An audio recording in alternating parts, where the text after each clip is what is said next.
It's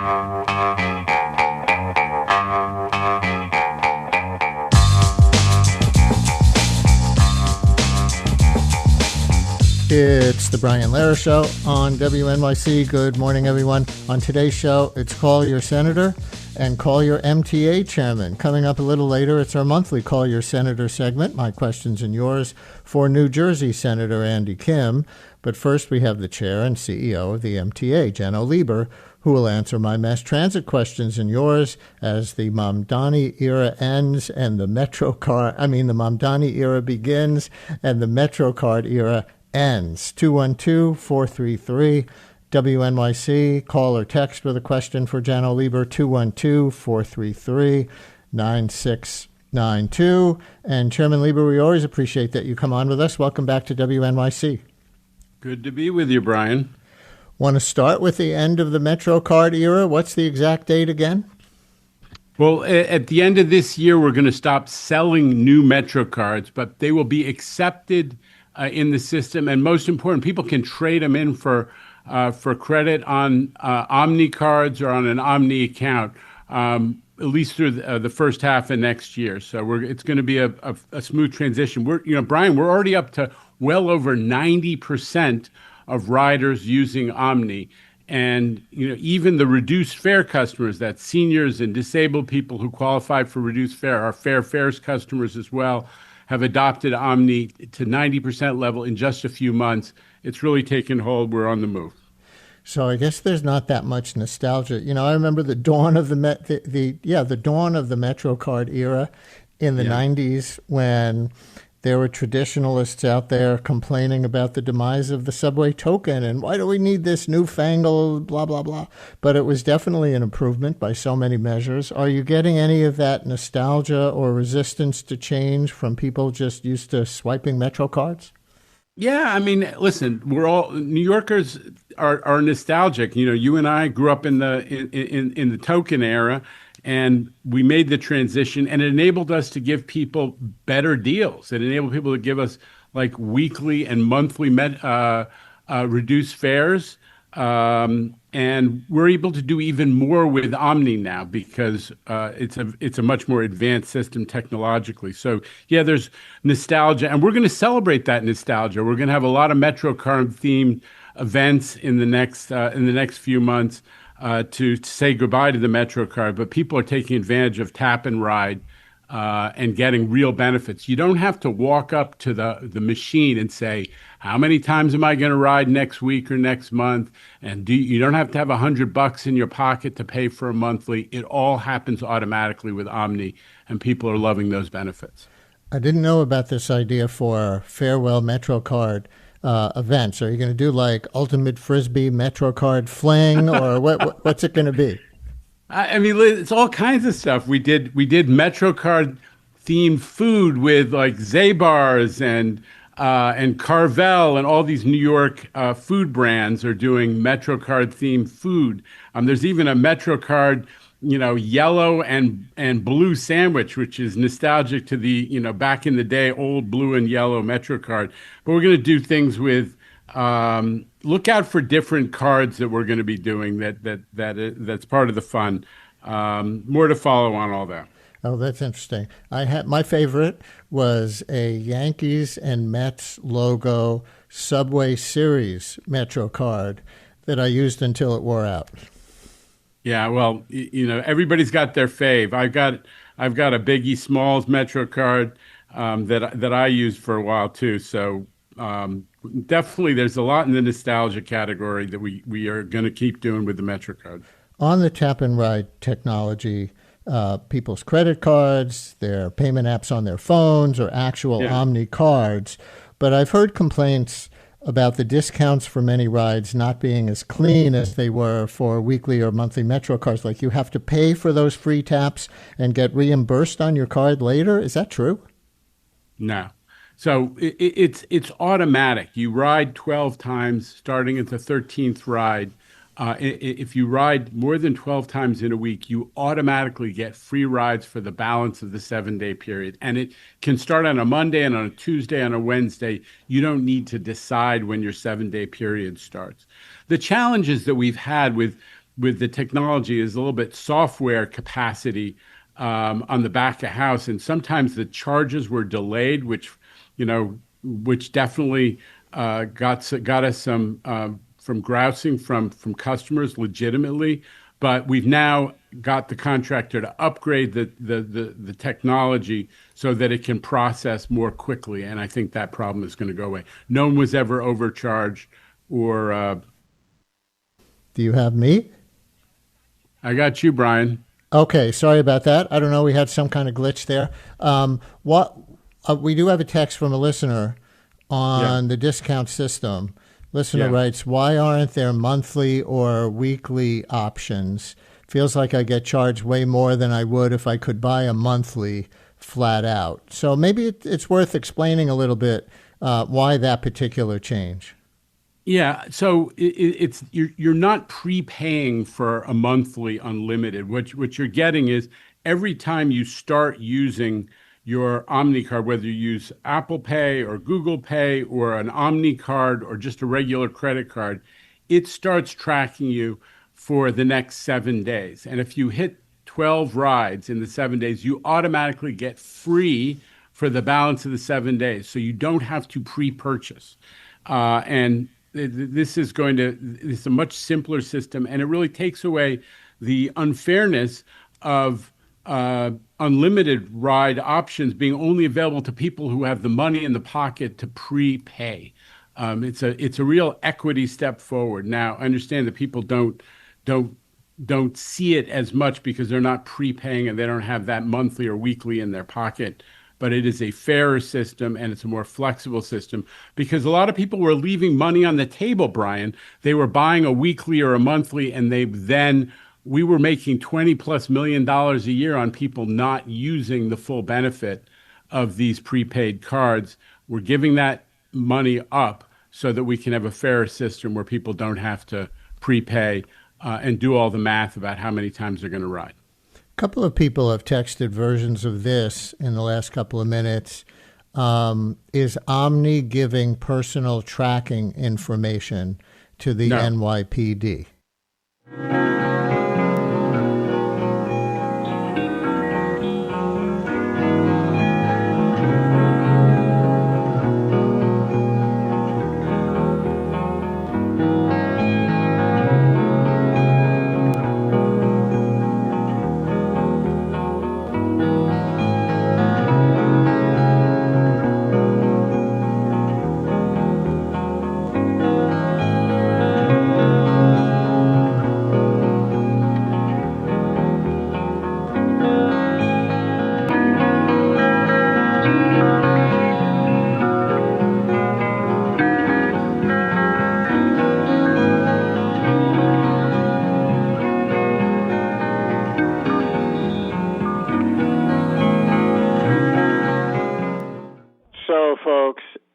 Folks, as you can tell, we're having some technical difficulties.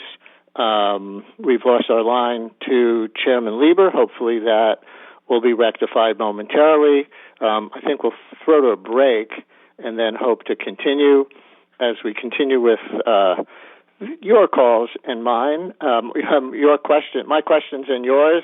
Hopefully your questions, too, for the chairman and CEO of the MTA, Janno Lieber, and hopefully we will be able to reconnect with him. Some other things that we're going to bring up, definitely fare-free buses, as Mayor-elect Mamdani ran on. Janno Lieber was on during the campaign one time opposing that idea, so it'll be interesting to hear if he thinks they have a fight coming in the legislature over that next year. I'll ask him if we get him back, if he's spoken to the mayor-elect since the election about how they might work together on mass transit. And if we can, we'll continue to take your calls and texts because whatever technical difficulty we're having seems to have disconnected our phone lines as well. So stay with us as one way or another, we'll continue the Brian Lehrer Show on WNYC. Stay tuned.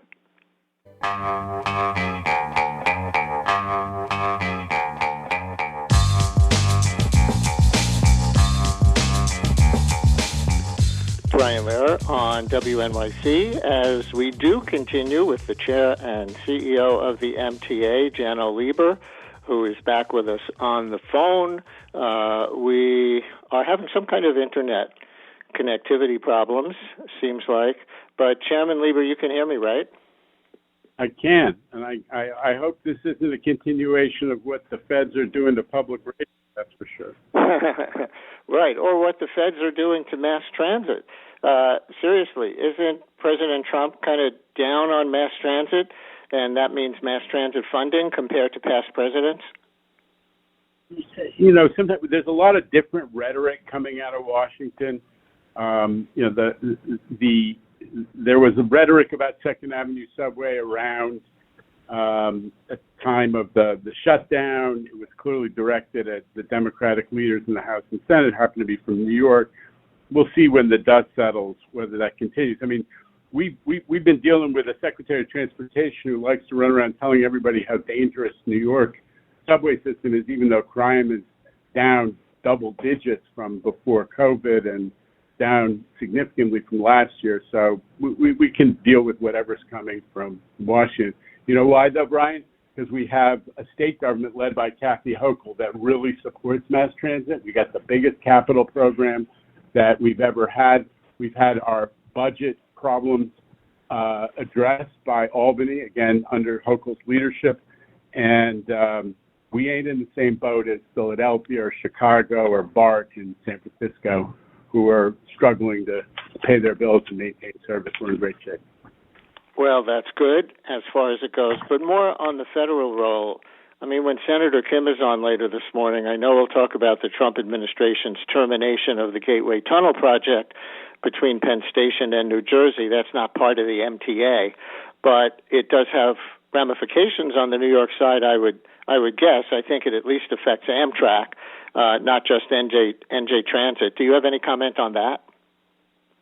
No, I mean, we are not in the middle of the Gateway project at all, but I know that Governor Hochul and the state leadership believes, and Senator Schumer and folks in New York leadership in general believe that's incredibly important to the region, and you know we're all hoping that settles down. But we're forging ahead because most of our capital money is coming from, as I said, from the state. So now we're rebuilding, all the tunnels that no one's touched in 100 years. We got the power systems, all the basic unsexy stuff that is going to fall apart if we don't invest in it is finally getting investment, and we're putting in ADA elevators at every goddamn station that we can as fast as we can, because it's time that every New Yorker had access to mass transit. I was mentioning during the break that you've been on before during the campaign opposing Mayor-elect Mamdani's free buses proposal. Do you have a fight coming in the legislature next year over that? You know, I got to say, I've said it before, but it doesn't always get picked up. I love that the mayoral campaign focused on mass transit so much. I love that Zoran Mamdani put mass transit in a lot of his commercials, and there's a picture of him on the front of this week's New Yorker on the subway. It's great when mayoral candidates and the mayor-to-be is talking about transit all the time. We're gonna work through the issues of the specifics, but I love talking about more riders and more service and more affordability on mass transit. I think we have a lot in common. I know it's been just a couple of weeks since Election Day, but have you spoken to the mayor-elect since? I haven't spoken to him since the election, but I know the guy. He was a very pro-transit assemblyman, and we spent time with him, as we said, in the last couple of years when we were making sure the MTA had enough money to run more service and keep those fare increases that are in the 20-30% range in Philadelphia and other places that we're doing, 2% a year. So I do know the mayor-elect, and I look forward to working with him. What the mayor-elect says in his slogan, as you know, is not just free buses, it's fast and free buses. Do you have an alternative way to speed up how buses get from point to point? His argument is if, the driver doesn't have to wait for everybody to use their OmniCard or whatever form of payment, then the buses can just basically keep going and they'll be faster. Do you have alternative ways to speed up how buses move? Because, on many lines, as you know, it is really slow. Yeah, I mean, there's basic stuff. The Times did a whole detail on this. There are lots of ways to make buses much faster without dealing with the specifics of free. How do we do that? We have the bus lanes that are actually the law of the city of New York. We're supposed to be doing bus lanes much faster. We continue to have automatic camera enforcement for people who are blocking the bus lanes and blocking the bus stops, which is making things better. Also, automatic camera enforcement on double parking that is blocking buses. There are a ton of ways that we can do it. And when we have full Omni, and they're no longer messing around with coins on bus, we can do European-style proof of payment, which opens the opportunity to do rear door boarding as well. One of the reasons that we haven't moved as quickly to rear door boarding as we may have wanted to is, the fare box is still important. It's where people pay. And the other thing that's helped us move buses more quickly, especially in Manhattan, is congestion pricing, which is an unmitigated success. How often do we get, policies that governments is implementing that automatically show benefit, like congestion pricing? Huge success for the city.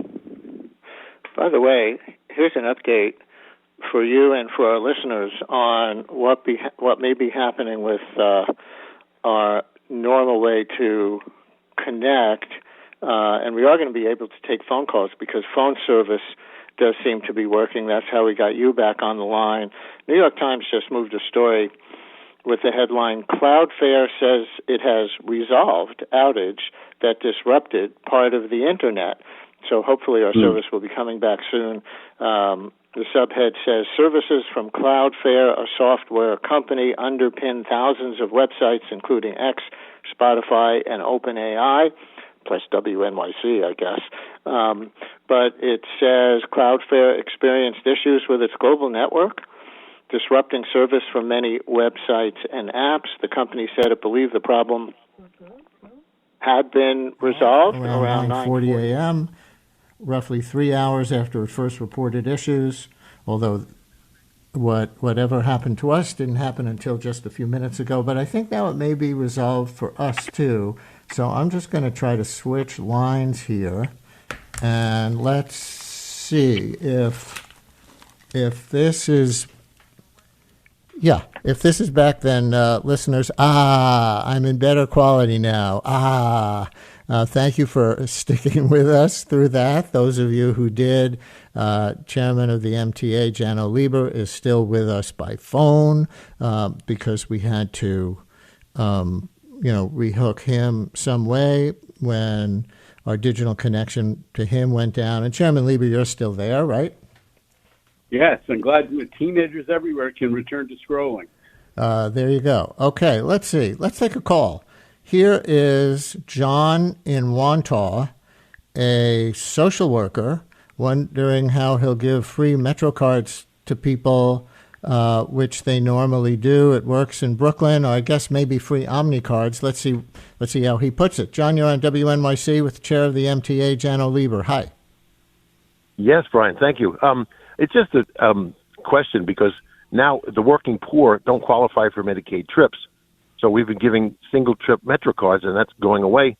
One of the projected solutions was to have them waive their discharge papers at the clerk, and that's, a privacy issue, too. So I just wanted to know if there was any plan for, the single-use type card.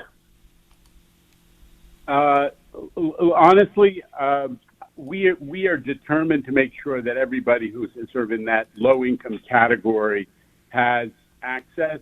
So we've actually been, pushing for universal and higher income eligibility levels on fares. So people of limited means, I think those are the folks you're talking about. We do have, so we want to get to those working poor folks. That is a huge part of what the MTA is pushing on affordability.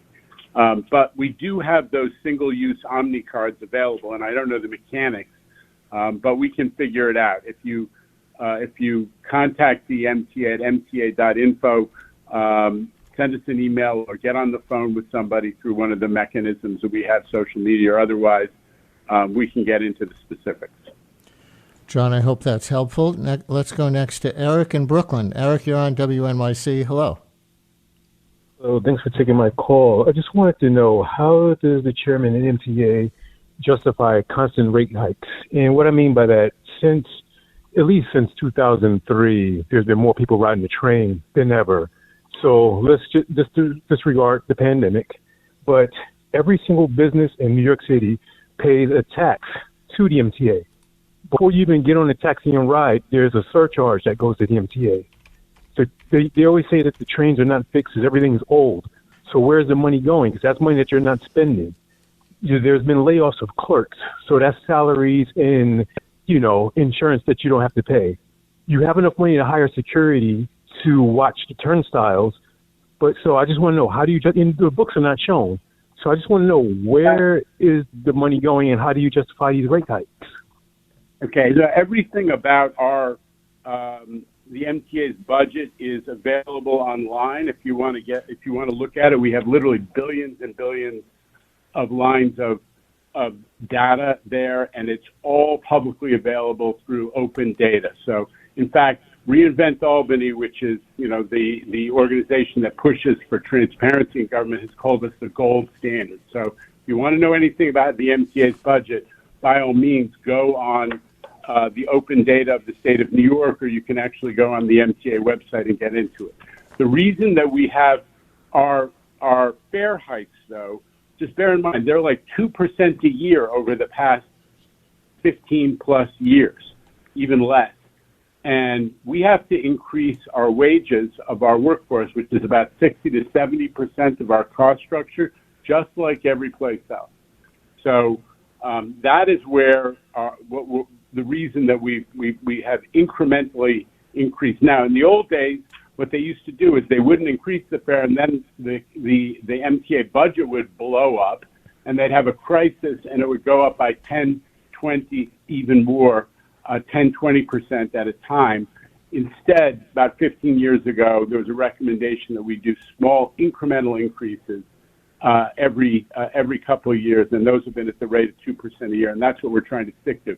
Remember, New Jersey Transit across the water went up by 20% last year.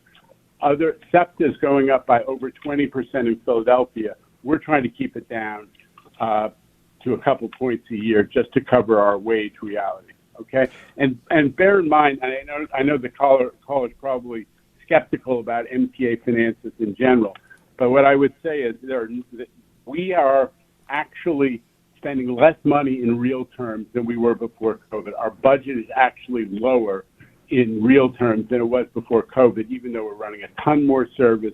We've increased Long Island Railroad service by 40%. We're running a whole new Long Island Railroad station in the basement of Grand Central. We have cut $500 million a year out of our budget. I'm very proud of the fiscal restraint that we have exercised in the time that I've been there. Eric, I don't know if that fully answers your question, but hopefully it does. Thank you for raising it. You mentioned, Chairman Lieber, in that answer, the recovery, or maybe he really brought it up, the recovery of ridership after the pandemic.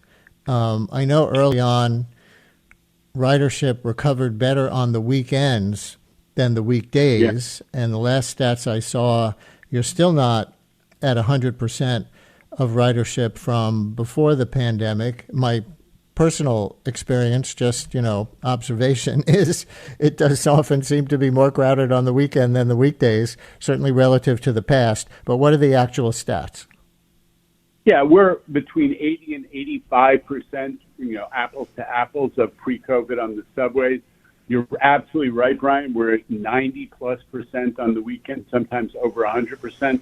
Long Island Railroad is actually at 120% of where it was pre-COVID on the weekends, and like 90% on the weekdays. So we're getting there. But, there's no question that hybrid work is a thing. It's affected our commuter population, but where people have, options about, how to go, where they're going, where they want to go out at night or go see family members or do shopping, they're choosing transit at much higher rates, much closer to pre-COVID levels. You're right about that. Joy in Manhattan. You're on WNYC with Janno Lieber, CEO Hi. and chair of the MTA. Hi.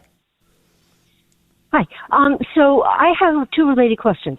I, until about a week ago, was still using my Metro card, and the reason why I didn't want to switch was because I sometimes transfer from the subway to a bus in Yonkers. And with the Metro card, you can transfer. With Omni, you cannot transfer. So if I didn't have a regular Metro card, I would have to pay twice. And so the second part of my question is, are you going to fix that? But the second part is, you keep saying we can use Metro cards at least until January. I had to call 511 to find out where there was a station that would actually let me add money to my Metro card. Unfortunately, there's one only a mile from where I live, so I can walk up there and put money on my card. But most stations do not let you add money to your Metro card anymore. So the notion that we can still use them really is not correct. Yeah, I mean, we still have MetroCard machines out there at most stations, but you're not wrong. No, you don't. You have them at very few stations. Very few. Okay. So your situation is unique. We are trying to get all the Westchester bus lines on Omni as well. They're actually acquiring the technology. That is underway, and it's coming. It's Westchester Beeline. It's run by the county of Westchester. But the time is coming when your particular problem is going to go away when Westchester Beeline has full Omni adaptation. So, I'm sorry for the headache in the meantime, but that is coming, and we have been working with them very closely to make sure they get the same technology in place. And another listener asks in a text, why doesn't the Omni system tell you if you're getting a free transfer like the Metro card would? And will we ever get to see our balance on an Omni card when we tap like on a Metro card? Listener writes, I love my plastic Omni card, but these seem like steps backward. Yeah. So you can go online and look at your account and set up your online account so you can review all your transfers and the progress that you're making towards getting your free rides and all the benefits of Omni. And we're going to continue to increase the transparency of that to the customer in the station as well over time. Lawrence in Manhattan, you're on WNYC with Janno Lieber. Hi, Lawrence. How you doing? I just have two questions. One is, do you have any data on cross streets like West 14th Street and East 14th Street where the buses, people aren't paying? So you have free buses already there. What are you doing to monitor that? And secondly, is it speeding up the service because no one's paying? Because that would be like a good pilot study. Well, first of all, 14th Street is a great example of faster. People talk about fast, and the mayor-elect also talked about free. But for fast, 14th Street is a success story because when they limited car travel on 14th Street, all of a sudden the speed of the 14th Street crosstown went up dramatically. I don't think it's because people aren't paying. But you're right about something, which is while we have reduced fare evasion on the subways by over 30% in the last year, the bus continue to have a fare evasion problem. People got out of the habit of paying during COVID when they were getting on the back of the bus and being told not to pay because we were protecting drivers. And we have had trouble reestablishing the pattern of fare payment. Once we get into the Omni world, we're going to have what I call European-style payment validation, where fare agents can get on a bus and ask anybody, show me your Omni card, show me your phone, how you paid, and validate that. In the meantime, we are doing much more enforcement on the buses and giving out tickets for people who don't pay. But you can't have a cop or a fare agent on every bus because there's so many more than in the subways. And non-payment is definitely an issue. When people don't pay, what they're doing is they're creating they're kind of breaking the rules of New York. What I think is harmful is it's saying that you're going to make it the other guy pay for your fare in effect, and we don't think that's fair. It's not the way New York works. We're all kind of responsible for the system, but we do want to make it easier for people who are really low income to get free fares, and that's why we have pushed to increase the so-called Fair Fares program to raise the eligibility threshold for income level so that more people get that benefit as well if they're really poor. Is it a point of dispute between you and Mayor-elect Mamdani or DA Bragg in Manhattan, for that matter? What kind of penalties, if any, should be imposed on people who get caught for fare evasion? Yeah, I mean, truthfully, I'm not into enforcement for its own sake. In the subways, fare evasion enforcement frequently yields like people who have warrants and people who are carrying weapons. We pick up 100+ guns a year from fare evasion enforcement. So I'm not into enforcement for its own sake. I just want to sort of maintain this culture of we're all in this together and not make people who pay their fare feel like suckers. Because if you don't pay, if we have a massive fare evasion problem, the subway system and the bus system is going to have a financial problem, and that's bad for everybody. And we don't want to cut service or have to fire people because fare evasion has broken out and become rampant. But let me tell you, Brian, we've made a lot of progress in the last year. I don't want that to be underestimated. That that progress on the subway to take it down 30% was a big push that I undertook with Demetrius Critchlow, the new head of New York City Transit, and it has been successful. We're going to bring the same focus to the buses once we have a little more technology available. Have those new flaps that I've been seeing on the top of the turnstiles, they look like little wings or flaps. People who ride the subways have seen them, a few inches starting at the turnstile bar and going up. I guess you have to be a little bit more of a vaulter to get over that than just the turnstile. Plus, it's got kind of this flat edge that wouldn't be fun if you landed on it. Are they making a measurable difference?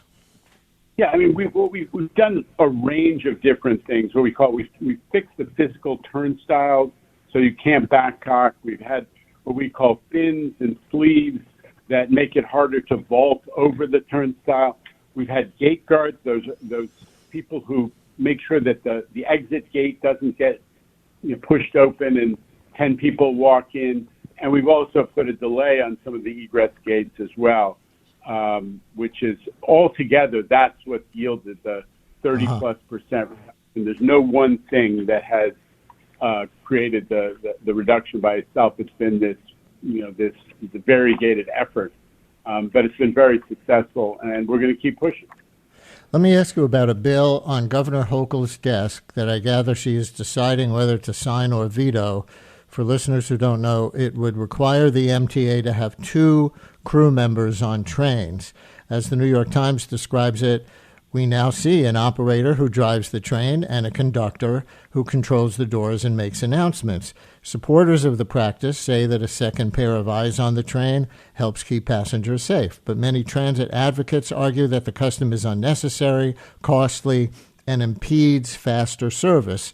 So that from the Times. They also point out that the union supports the bill, and I guess that makes sense because it's that many employees more and members. Where do you stand on that?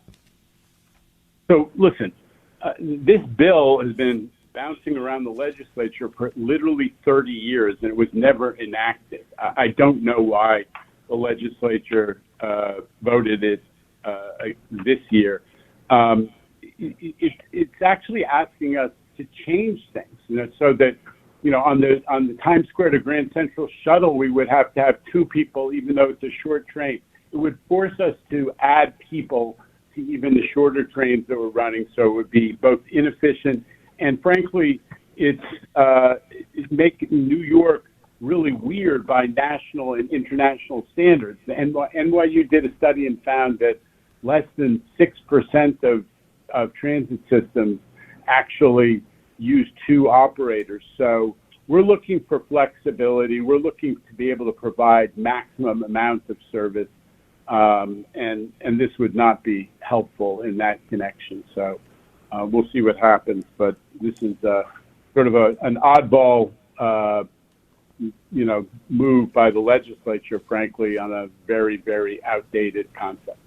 I see what you're saying about really short lines like the Grand Central Times Square shuttle, but what about safety issues? If we don't want the over-policing risks to people of more cops or Governor Hochul's National Guard troops on the trains, which some people perceive as a threat to them, not just safety, you know that people with safety concerns often gravitate to the car with a conductor because even though they're not cops, their presence is considered likely to deter crime in that car. Do you agree? Yeah, listen, the conductors are not policemen. Let's just be clear. We've had a reduction, significant reduction in crime in the last couple of years. We're down, I think, 13% since before COVID. We're significantly down in felony crime versus last year. And that's because of the NYPD, and it's because Governor Hochul helped us to invest in cameras so that there's literally a camera in every subway car, which was not the case a couple of years ago. There's a camera all over the station. Those are the things that have made a difference in the reduction in crime. What would also make a difference in further reducing crime is if the criminal justice system was able to deal with the very small number of people who are really chronic recidivists. I keep seeing people who do bad stuff in our system who have 20, 30, 40 arrests beforehand, including for violent attacks. I'm really counting on the criminal justice system to make sure those people are kept out of the system. If we got rid of those folks, crime will continue to go down, and we're really proud of the progress that's been made already. A Metro North question from Patrick in Croton-on-Hudson. Patrick, you're on WNYC. Hello. Hi, good morning. Big picture question based off a small picture experience. New York City Marathon was coinciding with daylight savings time. So living in Croton, I know a lot of people used to take the train in the morning to get to Staten Island, but the conductors said earlier in the week on Friday that due to daylight savings time, the earlier trains were not going to run because they didn't think as many people. And then jumping on the subways, following my daughter all around, the trains were overcrowded and we got kicked off a bunch of trains or couldn't get on. So just wondering how you guys handle events in the city that coincide with a situation like daylight savings, if you consider how the impact would be as opposed to the cost savings. So I'm a tiny bit confused. Number one, love that you're a Metro North rider. We're at 98% on-time performance on Metro North, the best ever. People are loving it. The daylight savings time issue confuses me because that is always the case the night before the marathon. I know it because I ran the marathon, never fast, but I ran it for many years. Good for you. And it's always daylight savings time, which is great because an extra hour of sleep before the marathon everybody can use. I don't know the specifics of how that may have affected the Metro North schedule or what those conductors told you. I'll take a look at it. I do know this, which is that you're absolutely right. The subways are crowded during the marathon when you're chasing around your family members or others who you're watching. They are crowded. It is a challenge. We love the fact that the best way to get around on marathon day is the New York City subway, because traffic is obviously, not an option. We do add a lot of service and make provisions for all that extra marathon activity. So thanks for being a rider, and I'll look at this daylight savings time issue that I was unaware of. Another Metro North question. What's going on with Penn Station access for Metro North and the new Bronx stations along that route? I think you once said on the show that was going to be done this year. Now I see it's being delayed until at least 2027. What's up with that? No, it was always scheduled, Brian, to be done in 2027. Here's the problem. It's basic. The MTA, before my era, had a reputation for projects that went over budget, went very long. we said we're not doing that anymore. We then changed the way that big projects are done, and we started getting projects done on time. The 10-mile long Long Island Railroad third track project done $100 million under budget and on time. The same contractor is working on the Penn Access project. The same team from the MTA is working on the Penn Access project. And you know what? They can't get any work done because Amtrak owns the railroad and promised outages. They promised personnel so work can get done. And that has not, Amtrak has not made good on those promises. Bronx elected officials are enraged because this project is designed to make sure that folks in Co-op City and Parkchester and Morris Park get fast rail service. These are places where people can take an hour and a half to get to a job, and they can't get to the nearby jobs in Westchester and Connecticut on mass transit. And we were going to give them that mass transit, and Amtrak has stopped us cold because they own the railroad and they are not making good on their promises. That is a huge conflict, and I'm not going to back off on this because we insist on accountability at the MTA for our project. So there's never another East Side Access project that runs years late and billions over budget. And we want Amtrak to be accountable in the same way. When they own the railroad and we're trying to get work done. By the way, 60% of the work on that Penn Access project that is designed to give people in the Bronx railroad service for the first time, 60% of the work is actually fixing Amtrak's own damaged infrastructure, and they won't even let us get the work done. So Amtrak can actually allow us to get the service started for those people in Co-op City and Parkchester and Morris Park in 2027 if they let us on the railroad now before the project is finished. That's what we're insisting on. Let us on the railroad. The people in the Bronx get service, even though Amtrak has screwed the project over 6 ways to Sunday. Okay? That's so you're putting it on Amtrak. I hear you. Last thing, just after New Year's, we will complete the first year of congestion pricing to drive into Manhattan below 60th Street. As you know, it has had its supporters and detractors. Obviously, you were for it. How's it doing from the revenue standpoint for funding MTA projects? One of the main goals of the fee. And, the amazing thing about congestion pricing is that it has actually delivered exactly what was promised.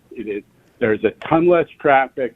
There are less pedestrians and cyclists being hit by enraged road rage drivers. There's more people actually in the central business district than there were before congestion pricing. Air quality is better. Among the things that is right on the money is that we have actually exactly the revenue that we projected, which is going to be enough for us to bond out $15 billion in bonds that will support investments in the subway system and in the mass transit system. We've actually ordered new subway cars with the money from congestion pricing, and we're getting new buses this week, and we're putting in new signals on the A train and other lines with the benefits of congestion pricing so that New Yorkers see that congestion pricing going to work to fix the mass transit system. Is it a catch-22 long-term? Like if one goal is to reduce driving into the business district for congestion and environmental and other reasons, but the other point is to raise revenue for the MTA from drivers who do come in, aren't those opposing goals? Well, listen, there are a certain number of people who are going to drive. You know who they are? They're the people who can afford to park in Midtown. And we're not worried. We studied this for 5 years, and we're pretty confident that there are going to be a certain number of people who are going to drive no matter what, and it's going to support the revenue projections. But we're happy that we've also achieved the reduction of congestion and the improvements to the air quality and the other benefits. How often does a government initiative of this scale get executed and immediately deliver the promised benefits? we're very proud of the way congestion pricing is played out. And I guess those parking garages in the business always have congestion pricing or surge pricing. Chairman and CEO of the MTA, Janno Lieber, we always appreciate that you come on and answer my questions and so many listener questions. Keep doing it, and thank you for today. You bet.